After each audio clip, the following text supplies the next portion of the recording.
It is heartbreaking what happened in Kolkata with that young, beautiful daughter. Sister. 150 times she was raped by sons of the two ministers. That's what the reports say. And 10 other guys. What is the fact? Why these guys are allowed to do this? Again, in Maharashtra. 4-year-old by a 23-year-old boy. How many more rapes? Thousands and lakhs of rapes are happening every day, every week, monthly, yearly basis. I thank Chief Justice of India. I requested him to take this as a suo motu.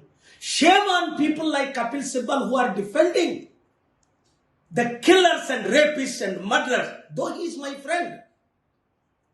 Parliament, if I would have been member of Parliament or Prime Minister, Chief Minister, I would strictly implement the laws we have,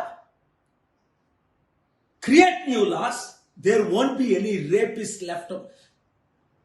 ఎంత ఘోరం, ఎంత పాపం, ఎంత అవినీతి. ఈ bloody bastards కి Castet చేసి పడేయాలి, షూట్ చేసి పడేయాలి. అందుకే అప్పుడు అంజనీ కుమార్ గారు ఉండేటప్పుడు నేను అమెరికా నుంచి కాల్ చేసి ఆ డాక్టర్ని రేప్ చేసినప్పుడు ఎన్కౌంటర్ చేసి పడేది తీసుకెళ్ళాను. 4 ఎన్కౌంటర్ చేశారు కేసీఆర్ గవర్నమెంట్.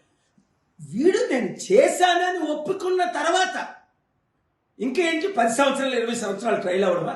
ఈ లోపుని 10 లక్షలు 10 కోట్ల మంది రేప్ చేయబడ్డమా? ఏం జరుగుతుంది మన దేశంలో? 22 అరబ్ కంట్రీస్లో జరుగుతుందా? 56 ముస్లిం కంట్రీలో జరుగుతుందా? ఎందుకు? అక్కడ చట్టాలు వేరుగున్నాయి. ఇంత టార్చర్ చేసి రేప్ చేస్తే నోరు మూసి కూడుకోవడమా? డిబేట్లు. రాజీవ్ గాంధీ విగ్రహం పెట్టాలా? ఎవడు? అరే 14 మంది ప్రైమ్ మినిస్టర్ విగ్రహం పెడితే పెట్టి అర్థం మానేసాయి. ఒక రాజీవ్ గాంధీ ఏమైనా ఉద్ధరించాడా? ఇందిరాగాంధీ ఉద్ధరించలేదా? వాజ్పేయి ఉద్ధరించలేదా? ఏంటి దీనిక? అందుకనే ఇలాంటి విషయాలు ప్రమోట్ చేసిన మీడియా అందరికీ నా హృదయపూర్వక వందనాలు. ఈ రేపిస్టులు ఎక్స్పోజ్ చేయండి, రేప్ని కంట్రోల్ చేయండి, అవినీతిని ఆపుదాం. మీడియా మిత్రులారా, ప్రతి ఒక్క బ్లడీ బాస్టర్డ్ రేపిస్ట్కి వెళ్ళినంత వరకు దీన్ని మీరు ప్రమోట్ చేయండి. తగిన చర్యలు నేనేం చేయాలో చెప్తాను. 10 పాయింట్స్ చీఫ్ జస్టిస్కి ఇచ్చాను. దాన్ని ఇంప్లిమెంట్ చేస్తే మరలా రేపిస్టులలో కనబడరు. Thank you very much. ప్రార్థించండి. God bless you. షేర్ చేయండి.